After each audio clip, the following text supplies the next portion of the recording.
The famous music from Bad Authority. What does that mean on a Tuesday morning? It means KCIM Sports Rewind. Jeff Blankman and... Yeah. Let me turn your mic on here. I'm not John Ryan, so I'm already making mistakes. So what's your name again? Mason Nealon.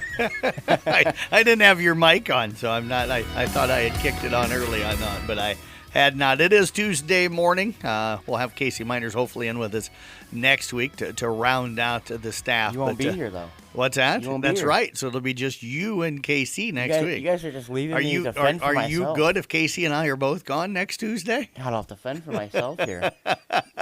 A half an hour of Mason Nealon next week. Half an hour of just me talking about sports. I mean, I bet I could go a half an hour talking about sports. I bet you could. You could, yeah. Nobody'd learn anything, but I don't think anyone would tune in. It'd be the worst one ever.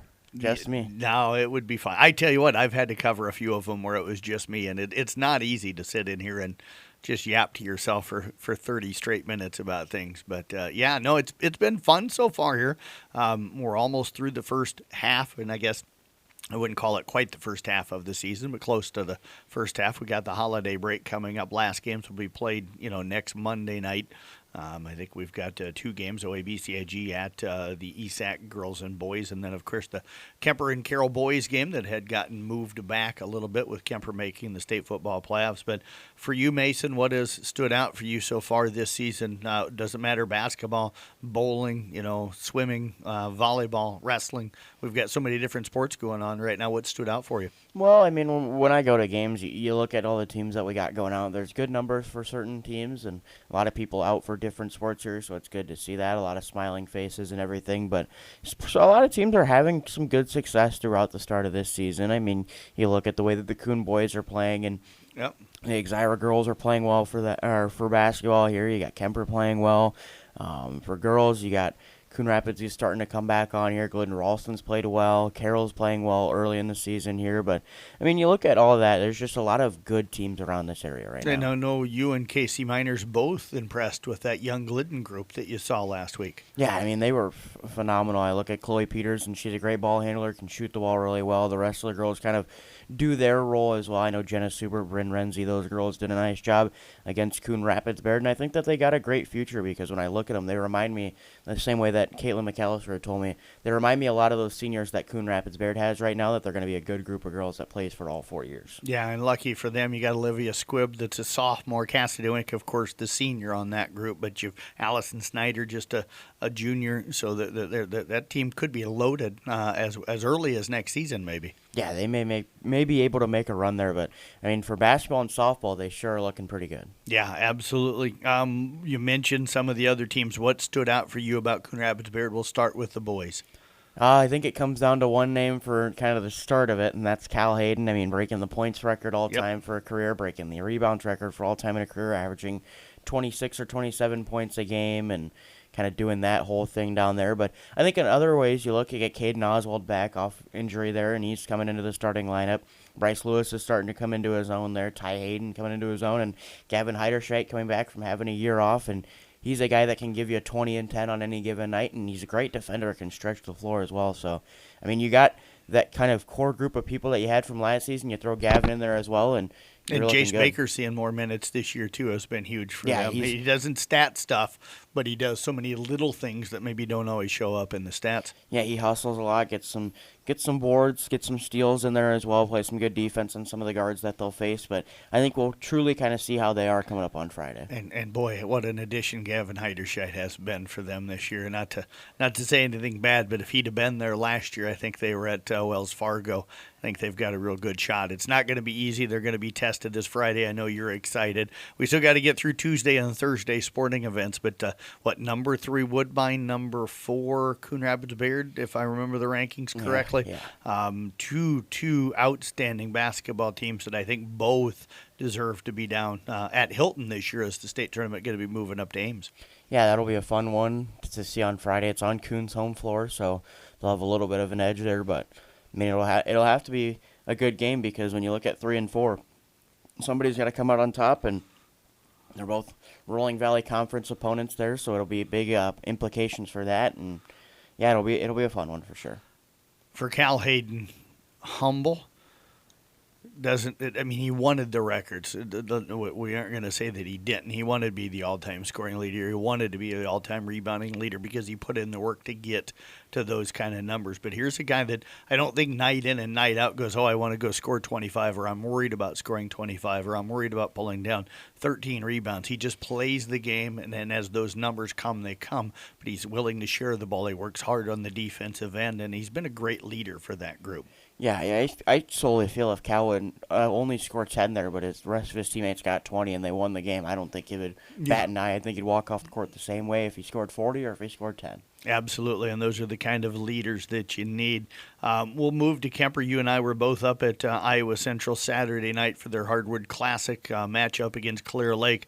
Some people may not have known and don't pay attention outside of the area how good other teams are, but Clear Lake last year was in the state championship game in 3A and had 4 of 5 starters back and some of the guys that contributed for them off of the bench a year ago. So they came into that game a really good basketball team, and I think they showed everybody on Saturday night how good of a basketball team they were. But what a performance from Brock Bading to shoot his team back into that basketball game in the second half and give him a chance. But the Knights fall a little bit short, but I think there's a lot of things that they can take away from that loss that's going to benefit them this season. Yeah, starting with Clear Lake there, I mean, to gauge how good they were, I had kind of said this a couple of times here. They were a 2-point swing away from being a state champion in the class ahead of Kemper there. So, I mean, and you return everyone but your leading scorer. So they've got an extra year under their belt there. And props to the McIntyre kid as well from Clear Lake. I mean, he had a great third quarter for them. Yes, yeah.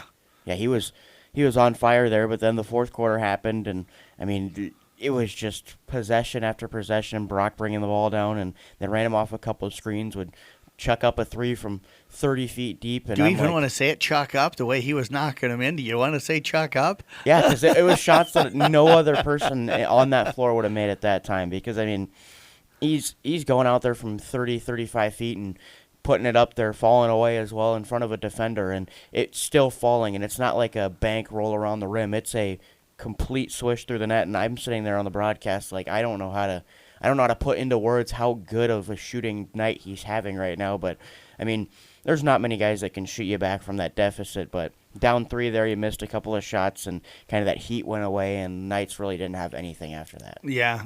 What'd you say, 6 straight threes and then a foul on a 3 where he made all 3 of the free throws and then hit, another 3 or so after that? Yeah, I think he ended the game with 8. So I think it might have been the 6 straight and then the 3 free throws, which, I mean, 21 points in consecutive possessions is crazy. But, I mean, yeah, he went into halftime with 3, came out of the game with 29, so 26 of their final, 29 points? 26, I think, of their last 29 points came from Brock Bading. And, yeah, they were down 25, 26, and he got them within 3, and then had a couple of possessions where he decided, and not saying anything, but he decided to make the pass and got his teammate a good look.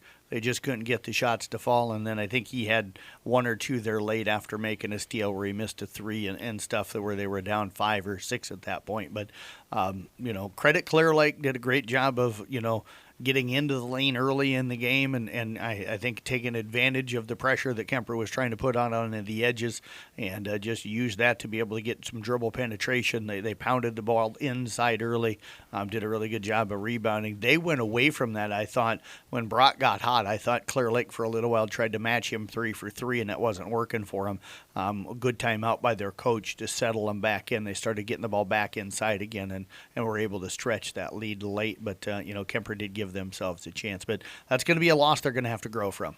Yeah, I don't think it's a bad loss in the fact that you look at the team, but I think it's a bad loss in the fact that if you don't take anything away from it, what does it really mean to your record? Right. Because you sit here at 3-1, and you got Atlantic tonight, which a lot of those teams in the Hawkeye 10 aren't going to challenge you the way you want to be challenged. But then you got Dakota Valley coming up on Saturday, and for them, I think that'll be the one where they look at and they're like, if we can't bounce back against Dakota Valley, something's wrong, and we got to go into this holiday break with the intent to get better. Because, I mean, Clear Lake, obviously that's a good loss for you, but if you lose to Dakota Valley back-to-back weekends there against good teams, then you're like, well, how's the postseason going to look if we can't get better? We'll see how mentally tough this team is bouncing back from that loss on Saturday. I don't think they felt like they played their best.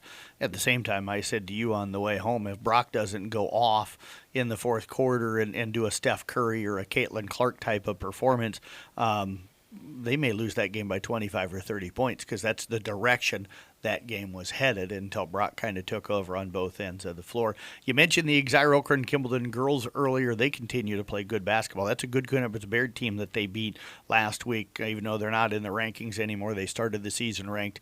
They also won on the road at a good Earlham club that is ranked. So their defense right now has been really, really good. Yeah, they're phenomenal on the defensive end of the ball, and I know getting Jalen back in the swing of things there, getting Harlow kind of getting her feet under her there, and Taryn getting back in basketball season here after a great volleyball season. I mean, you're starting to find what this Exire-Elkhorn-Kimballton team is about, and Coon Rapids Bayard's no joke when they went and beat them. They beat Earlham as well. I mean, very close with Riverside to start the year, so they're really not backing away from any competition either because a lot of this early part of their schedule is they got numbers next to those names. Yeah, and I want to bring up the Arweva boys here too. I know they lost to Woodbine on Friday night, but they were in that game until the fourth quarter. Didn't lose by that much. That's just their second loss of the season, but I think they're kind of surprising some people with how well they're playing this year. And that could be a team that could fight maybe for that number 2 or 3 spot. You still think Coon and Woodbine may be above them in that Rolling Valley, but that could be the third best team, and it could be a tough third best team in that league. 4-1 right now they sit at. I get to see them tonight against Cam, and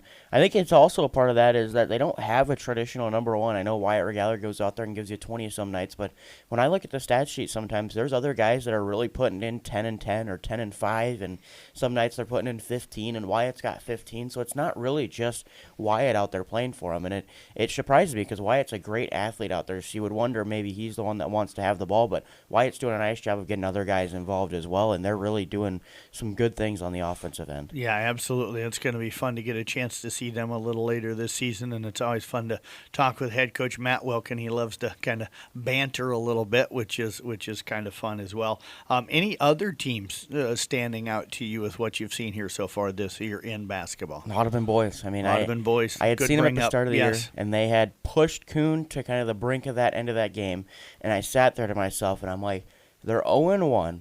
But the athleticism is there. They shot the ball well that night. And even on a night that Austin Christensen probably didn't have his best night, he was still a big factor for him. And so I'm sitting there and I'm like, let's see how good this team is. And then we did the Greene County game and they won that one. I'm like, Austin had a great night. And then they went into ICAM Manning, who I thought might have been a pretty good team in that conference, and they beat them on their home floor. And I'm like, really, this is a team that might start to kind of make some noise here in the middle of the season. Yeah, great length athletes. They're physical. They're going to defend.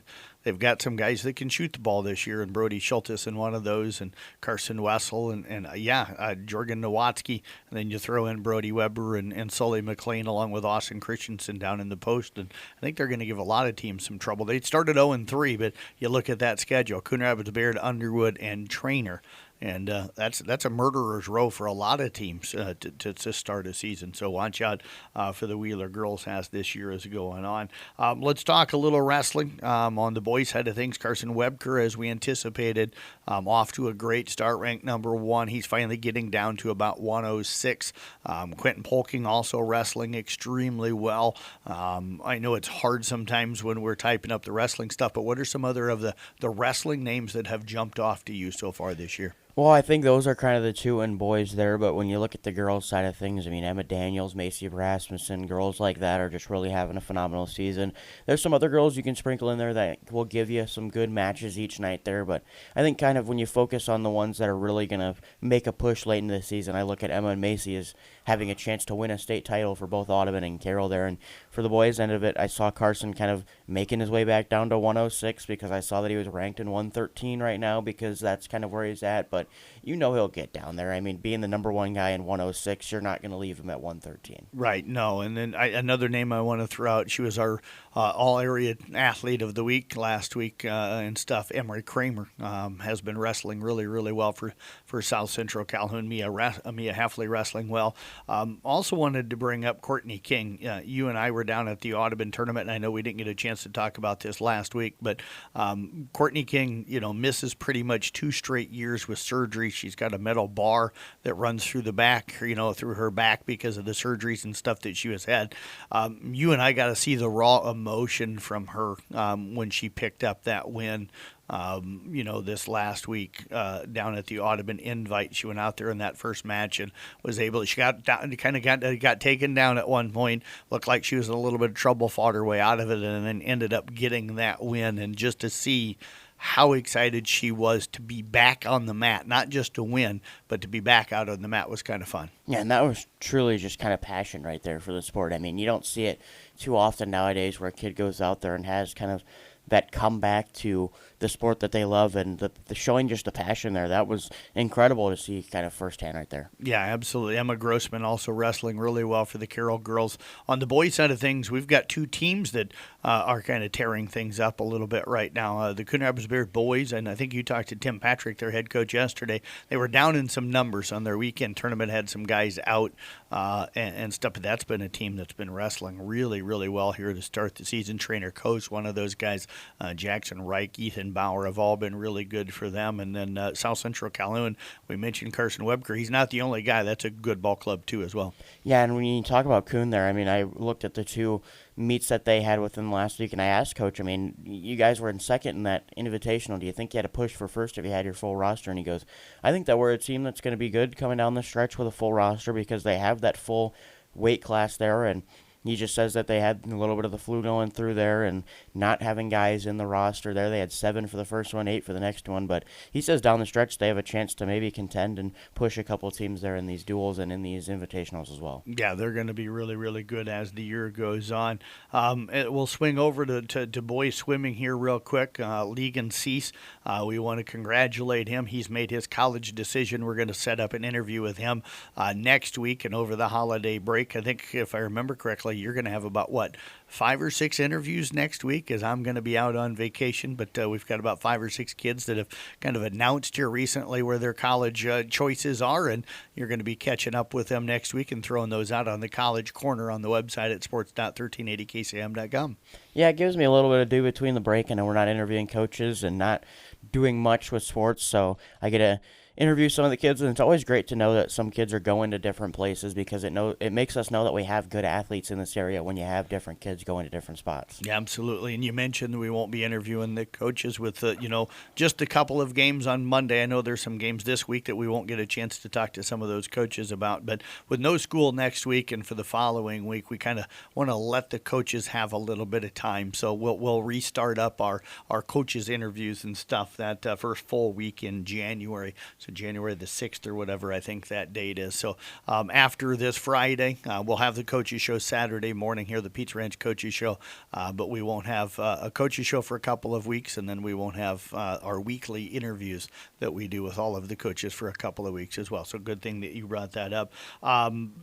Swimming-wise, we mentioned Legan Cease and Tegan Renzi, 2 guys that are off to great starts, as Deb Danner always does an amazing job with that program. Bowling-wise, Cody Bauer, probably our top guy. I know Fletch Bading has been a guy that's been bowling really well for the Kemper boys as well. Yeah, I mean, they're just having great seasons so far. Cody a year ago was kind of on the doorstep of competing in the finals at state, so he's the guy that's returning for him. Fletch, a guy that's getting a couple more years under his belt here bowling. I know it's just sanctioned a couple of years ago, so getting a chance to go out there. But Fletch is just a good athlete when it comes to things like that. Yeah, he certainly is. You're listening to KCIM Sports Rewind on this Tuesday morning. Jeff Blankman and also Mason Nealon with you. We'll step away, take a break. When we come back, the college football playoffs get underway this weekend. We've got the first 4 games of that. We'll talk about that in our bowl challenge, our volleyball postseason challenge going on right now as well. And Mason Nealon just shaking his head. He's not at the bottom, but he's really close to the bottom. We'll find out where when we come back. As the athletes at your house prepare for hard work and fun of the season, remember that St. Anthony Rehab Services provides physical therapy for any sports injury that may sideline your member of the team. Sports injuries can plague kids of all ages and keep them from playing the sport they love. Athletes will be under the direct supervision of a certified and licensed healthcare professional in the newly renovated Sports Performance Facility. If an injury is keeping your athlete out of the game, call St. Anthony Rehabilitation Services at 794-5000 for sports injury and treatment rehab. Playoffs? Don't talk about it. Playoffs? You kidding me? Playoffs? I just hope we can win a game. Well, there's a lot of teams hoping that they can win a game as the college football playoffs getting underway this week. Jeff Blankman, again, Mason Nealon with you here. Mason, it's going to be fun. I love doing our bowl challenge. It's always for fun. I had a couple of coaches this year not jump on board. We'll hope to get them back on board next year. But I think we got about 15, 16 of us that are going to be participating. First year for you, and you've already been kind of running around telling everybody how you're going to smoke everybody and win this thing and dominate everybody, right? Yeah, I should. Until James Madison has their national championship run, I should. Did you pick them? No. Okay. I don't think anyone in the nation picked them. Well, maybe a few James Madison fans might have picked them. Maybe. Delusional. Yeah, very possible. But, that would be a huge upset. That would be a huge upset as they are going to be opening up at Oregon, one of those first four playoff games coming up this week. You got Oklahoma, Alabama, Miami, Texas A&M, Tulane, Ole Miss, and then James Madison and Oregon are going to be the teams opening up. So thoughts on the college football playoff? It doesn't feel like it should be here yet, does it? No, usually it was, early January is what they would kind of have it as because you'd have That's only what happens four. when we go to 12 teams, right? Possibly 16 soon, or maybe I 25. I hope it better not go above 16. If it goes above 16, it's going to become a joke. Yeah, just have the entire slate out there. But, I look at two of those games, and I'm like, those are going to be really competitive, fun games. And I look at the other two, and I say I feel bad for Tulane, and I feel bad for James Madison because of the fact that Tulane and Ole Miss have already competed, and Ole Miss beat them. But Ole Miss is going to be without their coach, and he's also their play caller. How much does that impact? No, I don't think much for that game. You don't? I think when you have a true Power 4 really good program, like if they play Oklahoma or Alabama or if they play Oregon, then it will get exposed. But I think against Tulane, they will still be pretty good. Okay. Alabama, Oklahoma. That was a war the first time. Yeah. Alabama hasn't really played well, but they're the team that everybody probably, besides maybe Tulane and James Madison, that everybody's saying didn't belong. So do they come out with a little chip on their shoulder against Oklahoma the second time around? If they had Saban, they wouldn't be in that situation. Well, but Kalen DeBoer's a heck of a coach. He's a good coach, but Saban's a proven winner, in my opinion. But I think they'll come out and they'll say, you know what, people don't think we're supposed to be here. So either we come out and we show that we're not supposed to be here, or we come out and we show that we're national championship level. And I think Bambo's kind of set the tone for the last couple seasons under DeBoer that we can still compete with some of these best teams. As they beat Georgia this season, and they hung around with other teams that were really good, so I think that they'll have a chance. Yeah, but Oklahoma got them the first time around, so we'll see if they can get them a second time around.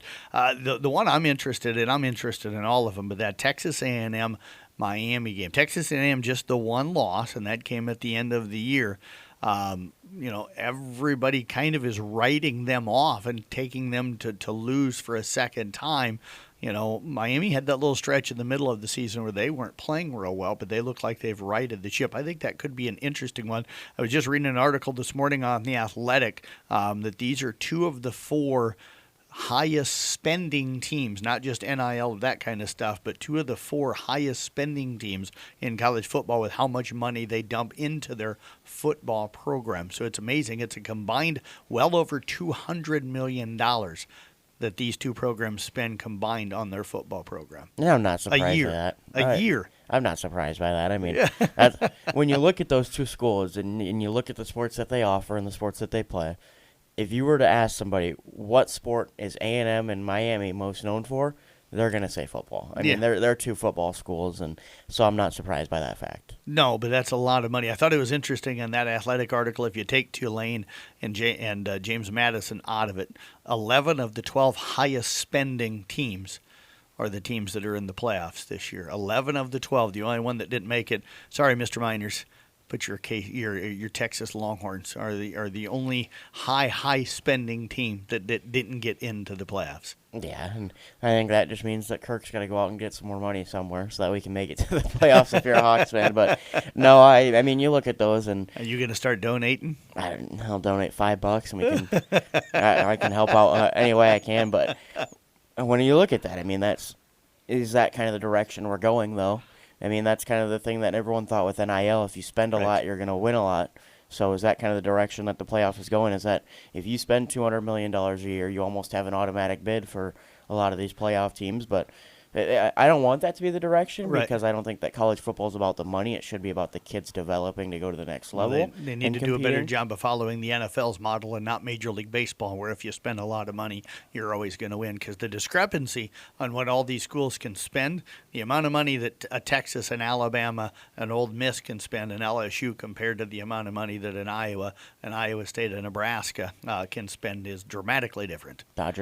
Dodgers, yeah. Dodgers just buy championships. Just no different than what the Yankees did for all those years. They just go out and buy championships. And they just signed Edwin Diaz. And I know. They don't need that pitching rotation there. There's a reason I watch college baseball now instead of watching the major leagues. The money discrepancy and the way the baseball runs itself. I love the game of baseball. I can't sit down and watch baseball anymore because it's not fun. It's not fun knowing that the season's over for so many teams because they can't fiscally compete before everything starts. And I think college football is heading that way right now because how many of these teams, and I know Iowa did it this season with Indiana, and I think Indiana is kind of that story now of they're one of those teams that, came back from basically college football graveyard, couldn't really do much for, 20, 30, 40 years. Worst program probably in college football over the last 50, 60 years has been Indiana. They turned it around, and Vanderbilt, one of those stories as well, given the fact that Diego Pavia came in there and kind of played well for him. Didn't he embarrass himself, though, on Saturday? Oof. Yeah, that was Learn to stay off of Twitter, folks, when things don't go your way. Yeah, and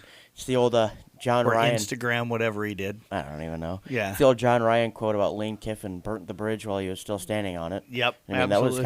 that was a dumb decision by him. I mean, you're going to the NFL, and people look at that. I mean, in the NFL, they look at what you do on social media, and they look at what you do in those type of things. And for him to do that, some coaches are probably going to sit there and say, do I really want that type of guy in my locker room? Right, absolutely. But yeah, I mean. And that's just not with coaches and GMs. It's everybody that hires takes a peek at what you do on your social media. So everybody needs to think about some of the stuff that they throw out on social media on a regular basis. So, yeah. Hopefully don't look at my old TikTok dances. I want to see. I'm going to get you to. We've got a TikTok account now. I'm going to get you dancing on there here soon. I already told the ICAM Manning girls you'd be dancing on there. Yeah, no, I don't dance. So well, I retired about 15 years ago from dancing. Speaking, though, you had mentioned Iowa State here a little bit. Iowa State, men and women right now, big wins over Iowa last week, but they're playing some really good basketball. Yeah, the men in total, I mean, they're having a great season, and they beat Iowa, and Iowa kind of took them to the brink there, but I think that's one of those rivalries that you expect that kind of is that they're going to be there. And I think Ben McCollum really proved himself as a coach in that game to be able to take a As Iowa fans, how excited are you now after seeing the way they pushed Iowa State in that game? Because even you, Casey, you guys nobody really gave them a chance against the Cyclones last week. I had said it'd be a 20-point blowout because I just figured, Iowa State's that good, and McCollum kind of coached his way back into that one. And, I mean, it was at a 3-point game at one point. They were up 13 at the halftime break, and it was impressive to say the least. I met McCollum over that iClub banquet there, and he's a great guy. And so I was like, let's figure out kind of what he's all about because I don't watch much Drake basketball. I don't watch much Northwest Missouri State basketball. But when he comes in and he's able to coach us to only 2 losses, and our 2 losses are to probably the best team in the Big Ten, possibly, and probably the best team in the Big 12, it's not that bad. Is Iowa State a national contender, do you think? Do you think the men got a chance to win the whole thing? Yeah. I think if you're a top 4 team, you almost always have a chance, and I think they could have possibly jumped to 1, given they're behind traditional powerhouses in Arizona and Duke. I can't remember who's at number 2 right now, but Michigan. Yeah, so then, that's 3 teams that are traditionally good at basketball. So, but yeah, then you look at the girls there, and Audie Crook's doing things that no other person is able to do. I saw a list the other day of, I can't remember the exact stat, but it was her and a bunch of NBA players were the only basketball players of all time to have, I think it was 40 points and 10 rebounds or something in a game for 2 games or whatever. But she's having a great year, possibly a National Player of the Year for the girls. Yeah, and then the Iowa women went out and played pretty well there. That's a competitive group that I think is going to do some really good things. They're ranked number 11, so you got Iowa State at 10 and the Iowa women coming in at 11, so that should be a lot of fun to watch as well. I do want to mention over on the men's side of things, and mainly because, Fred used to be at Iowa State and we're an Iowa State affiliate, but congratulations to Fred Hoiber. A couple of big wins last week for his Nebraska men as they're undefeated and went out and got a huge win against Illinois on the road, a ranked team. So jumped up to number 15 this week in the poll. So congrats to Fred. Yeah, great basketball going on in kind of this area of the nation here. I mean, the Midwest really proven that they can compete with some of those SEC schools in basketball. Yeah, absolutely. And the Big Ten's always and Big 12's always kind of been known as really good basketball programs. Do want to mention here real quick. Want to thank Keely Sennard. She reached out to me last week. She was out in Lincoln. And not watching volleyball, but she was out in Lincoln. Marie Day and Shay Sennard were competing at the same track meet out there, and I'm going to get it posted. She sent me a picture of those two as they got together after, the meet was over and stuff. So nice to see both Marie and Shay, a couple of former Carroll Tigers and great track athletes that we were able to cover and stuff. And I think you maybe went to school.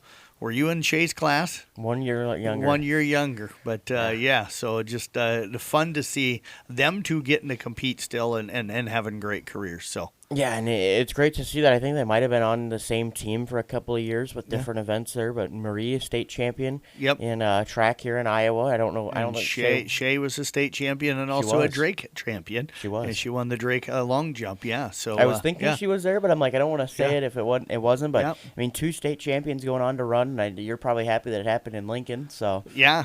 Anything that happens out in Nebraska is a good thing, except for this past Sunday. Volleyball playoffs, volleyball NCAA tournament, going to go to the Final Four.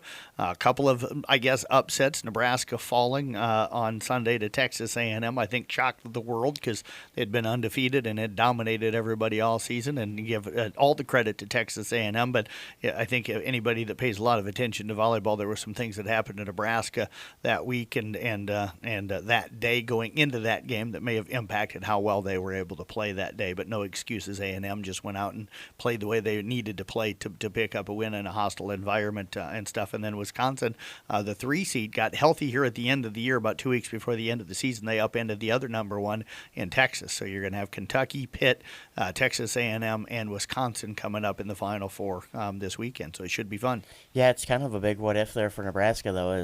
If you had everyone healthy and everyone ready to go, I think Nebraska was the clear national champion. But a couple of injuries, couple of sicknesses going through, and just like that, that's what you love about college sports and college tournaments is that you got to go play the games, right? One wrong day and everyone's beatable. Any given day, everyone's beatable. Yeah, everybody but A&M in that Final Four. Nebraska swept. I guess they did beat Kentucky 3-2, but swept Pitt, swept Wisconsin twice, dominated those games, and they're in the Final Four. But you got to go play the games and get through. But what a great Nebraska team this year. Volleyball standings right now, I'm going to be the champion of our volleyball bracket challenge that we do. Mason's not at the bottom, but Casey Miner's sitting in second place right now. Molly Lang in third, Sarah Shirkey in fourth, McKaylee Cron fifth, Natalie Lewis sixth, Brandon Steiger seventh, Rusty Wintermode eighth, Nick Brinks ninth, Mr. Neal in there, Mason sitting in 10th, Nikki Ubel in 11th, Colby Schumann in 12th, and Riley Ludwig down at the basement right now. She is in 13th place. So I cracked the top 10, and that's all that matters. Yep. I had told you when I sat in here the first time I filled it out. As long as I'm not last, in my mind, I'm first. Yeah, I just wish that you'd have been last because I'd have found a toilet bowl trophy that we have. I'd have found one for you. Can we give one to Riley? All right. Well, hey, it's past that time. We're almost 2.5 minutes over. So even with John Ryan gone and retired, we still can't end Rewind at 10 o'clock. Yeah, we probably may never end Rewind at 10 o'clock. I think it's you, because every time I'm in here by myself, I end it at 10 o'clock. That's because you have no one to talk to. Thanks for tuning in, everybody, to KCIM Sports Rewind here on 1380 AM, 95.1 FM KCIM. Appreciate you joining us here today.